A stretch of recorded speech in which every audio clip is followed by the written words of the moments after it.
Hoje eu queria falar sobre algumas coisas que a gente deveria considerar antes de perdoar alguém.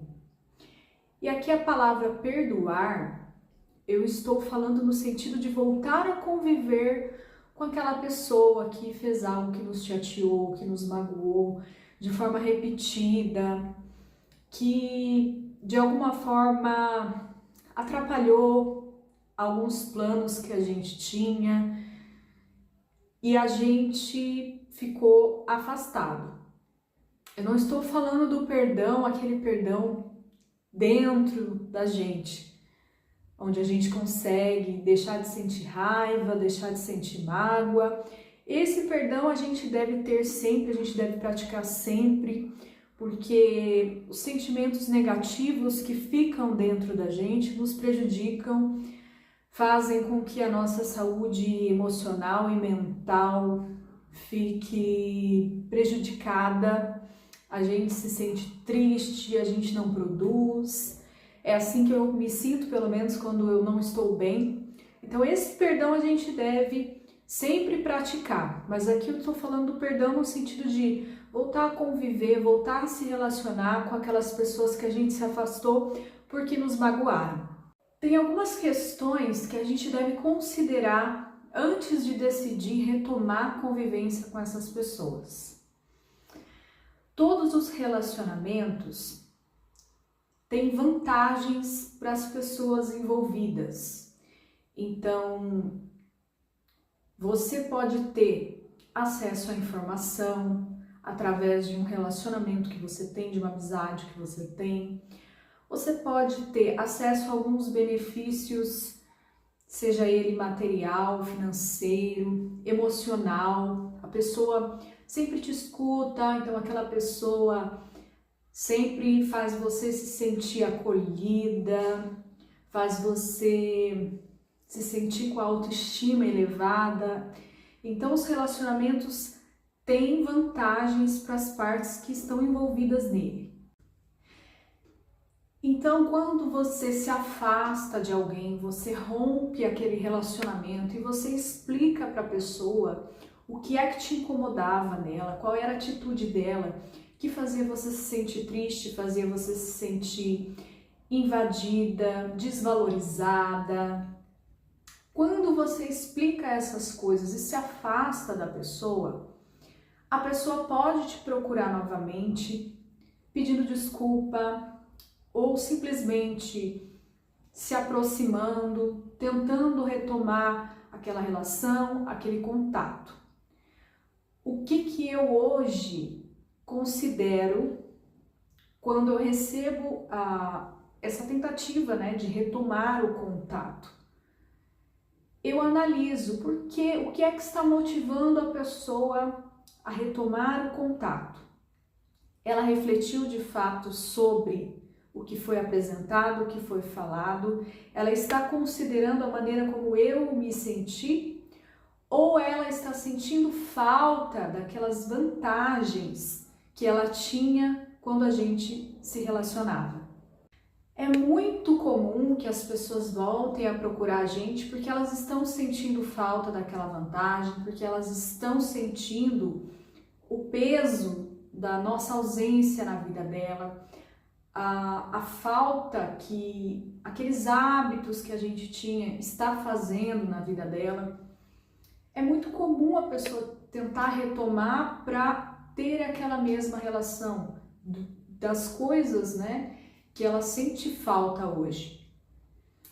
Mas, se você não analisar friamente essa situação, existe uma possibilidade muito grande do contato ser retomado, da relação ser retomada e daquelas atitudes se repetirem novamente.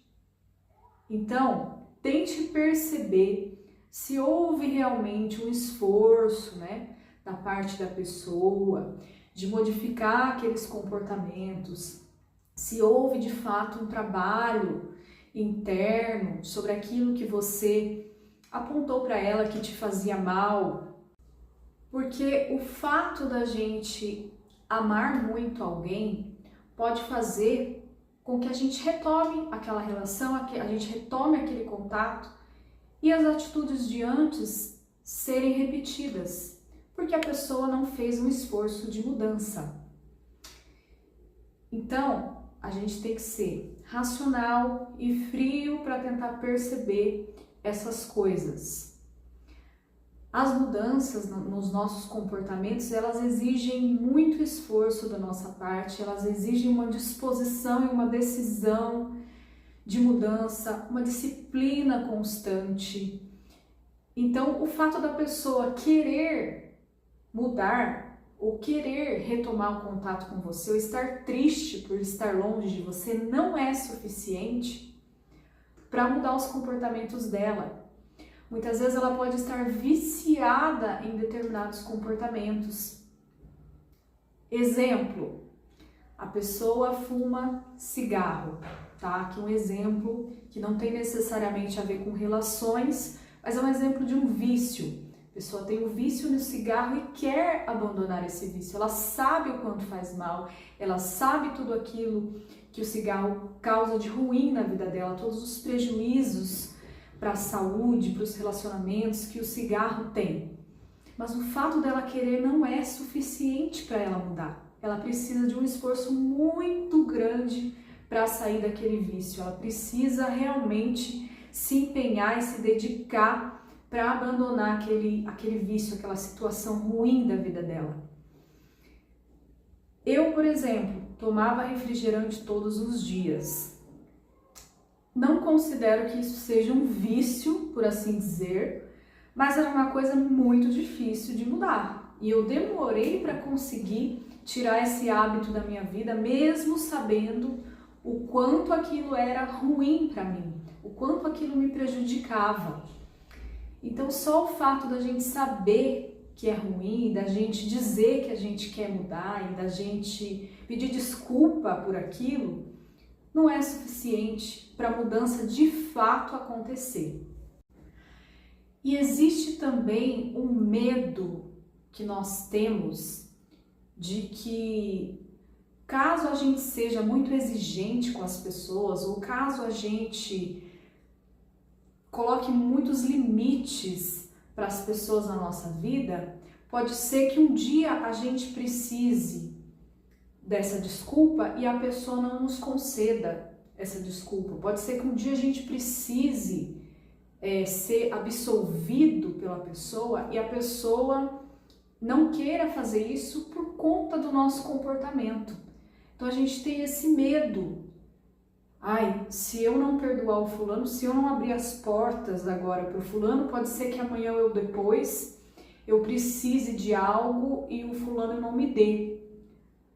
Só que nesse pensamento, a gente acaba construindo relações baseadas em mentiras, baseadas em concessões de coisas que lá no fundo a gente não queria conceder. Então, eu considero que relações assim não são relações saudáveis e não são relações realmente felizes. Quando você começa a subir o nível das exigências que você tem, a colocar limites, a mostrar o que você gosta, o que você não gosta, você também se torna mais responsável pelas suas atitudes. Você também se torna uma pessoa mais consciente daquilo que você faz com os outros, daquilo que você fala para os outros. Então, as suas relações passam a ser melhores. Você tem mais qualidade nas relações com as pessoas. Então, se eu pudesse deixar um conselho final nesse vídeo, é que a gente pudesse ser um pouco mais racional nessas situações e, em vez de agir no impulso, pelo medo de ser abandonado, ser abandonada, ou pelo desejo, de ter aquela pessoa que você ama de volta na sua vida, você analisar se realmente vale a pena, se realmente houve um esforço da outra parte em modificar aquelas coisas que vocês já conversaram, para tentar que as relações sejam melhores, para tentar que a sua vida seja mais feliz e de fato saudável. Então é essa mensagem que eu gostaria de trazer hoje. Se você gostou desse conteúdo, deixe o seu curtir e até o próximo vídeo.